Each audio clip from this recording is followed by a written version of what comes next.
If you do what I'm gonna mention in this video, I promise that your process of choosing a neutral paint color for your home would be much more pleasant and stress-free.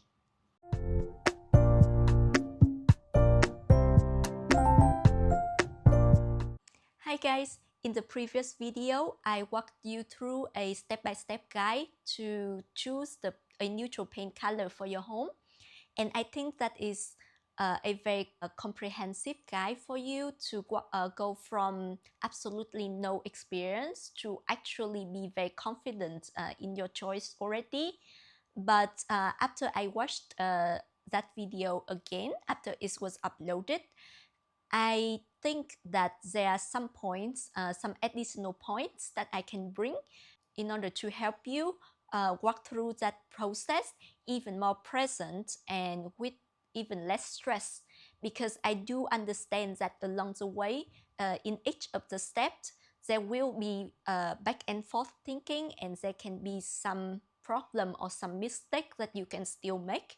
So after this video, you will be able to avoid the problems and the mistakes that is likely to happen, and the whole process is gonna be streamlessly and super enjoyable, and the result is gonna be something that you can be proud of. The first thing that I want to mention is that you should not choose the paint color of your home solely based on the photos that you look on your phone or on your laptop. And the reason for that is that the colors that you look at on a screen is definitely gonna be different from the colors that you look with your own eyes in real life. And one of the very popular cases is that you just go onto some website, for example, of the brand that you are choosing the color from, and you look at some inspirational photos. And the thing with those photos is that they are usually already go over some editing process, and I think the editor or the brand would really want you to feel about the color in a certain way, and then they probably put also some object there, some furniture there, to set some mood, and also the lighting condition in the room that they take the photos of are probably gonna be different from your home as well. So then all of that combined is gonna be giving you a very different feeling overall about the paint color, and the possibility of the setting in the photo to be similar to your home is probably not going to be that high. The second case is when you look at some people's photos, and those can be the photo on social media of your friends or one of your family members, or just someone you know, or just some random people. And you look at that and you admire the color on the wall so much, and you immediately want to use the colors that they were using for their home as well. But please keep in mind that the lighting condition in their home might not be exactly the same as yours, and also the things that they have within their home is probably not going to be of the same color palettes as the things that you already own. And as I said in the previous video, the harmony of the colors within your home is very important for everything to look cohesive and feels right and just natural together. So if you have a friend or a family member who paint their apartment or house with the paint colors that you think you might like, I think it would be the best idea to just pay them a visit and look at the color on the wall yourself, and then try to assess the color with your own eyes in person. In the previous video, I did mention that you should put the different choices of paint color next to each other so that their undertones reveals more easily, and also as a characteristic of them is gonna be more obvious when they are placed next to each other, and that is gonna be easier for you to understand the color and make your choice. However, I do have to mention as well that you should not do that to have a overall and final impression on one color, one potential color that you might choose for your apartment. And the reason for that is that when you place a lot of different shades of colors next to each other, there will be a lot of contrast, and then that will make each of their own characteristic pop out a lot more, and sometimes it can be overwhelming compared to the rest, but not necessarily when they stand alone. So for example, on the screen is the three colors that I was considering for my apartment, and they are Vitae, Cucus, and Silk. And for those three shades, when they are standing next to each other, Silk would look very, very white and a little bit cool, and Vitae will look super brown and even a little bit overwhelming. And Cuckoos, I think, as you can probably tell from the photo already, it is in the middle of the two tones, so comparatively, it looks the most neutral and not too risky as either of the other choices. And when I looked at it before I had to make decision as well, it was almost so clear to me that yes, Cuckoos is definitely the most neutral. I should just go for that. But that is not completely true. So after I made up my mind to actually still go for Vitae, to give it a try, I asked the painter to paint a whole wall with Vitae, and by that point, then there's no other color placing next to it to create the contrast. So then Vitae to me look just as neutral as any other neutral color, and it looks super beautiful, and there's nothing that is super dark or super brown or overwhelming.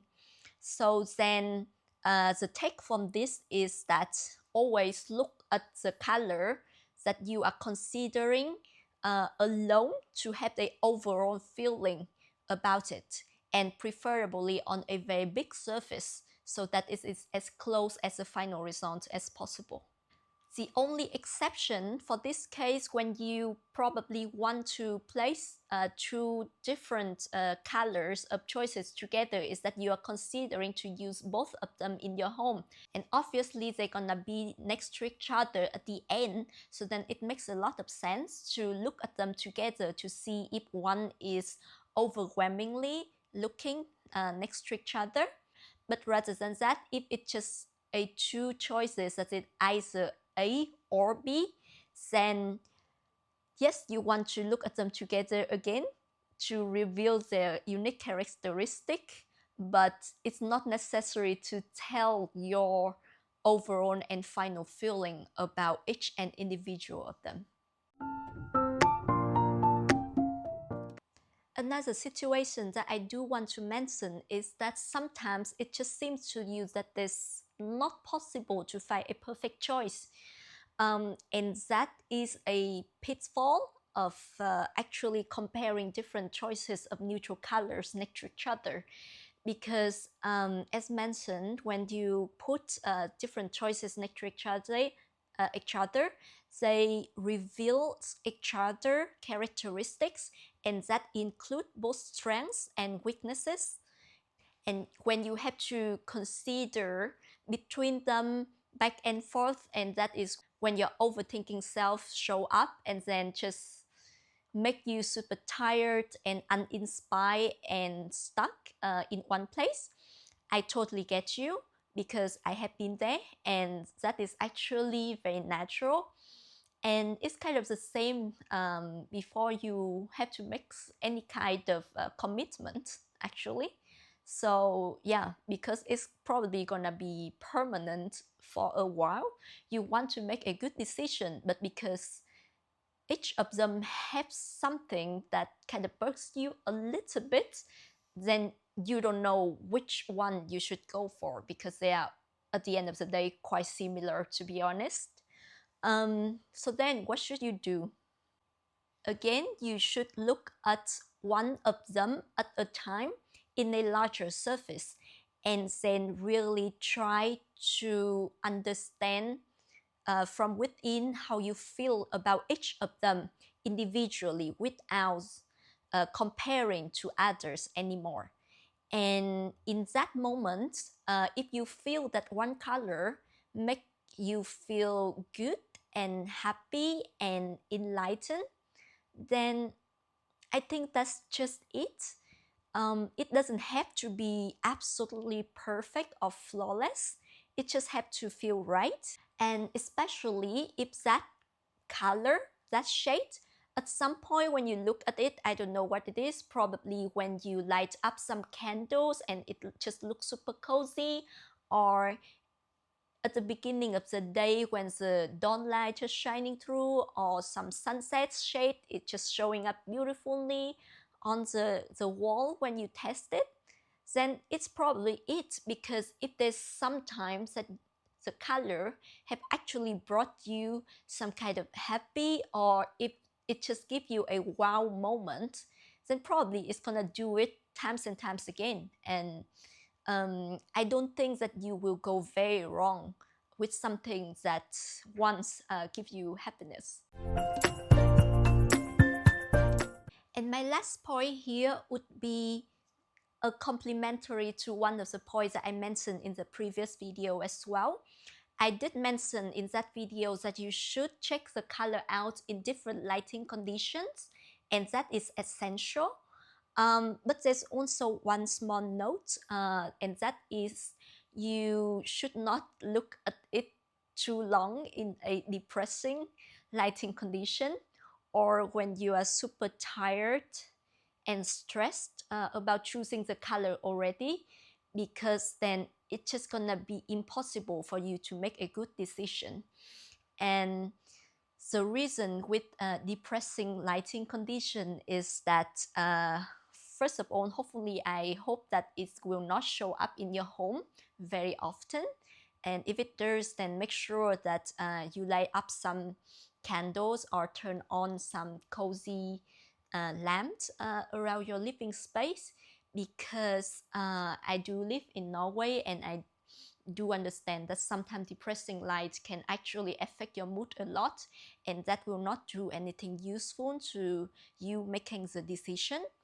And similarly, when you are in a bad mood as well, I would definitely suggest just take it aside and then get back to it later when you are actually at fresh as a daisy and feel somehow happy and inspired to actually choose a neutral paint color for your home.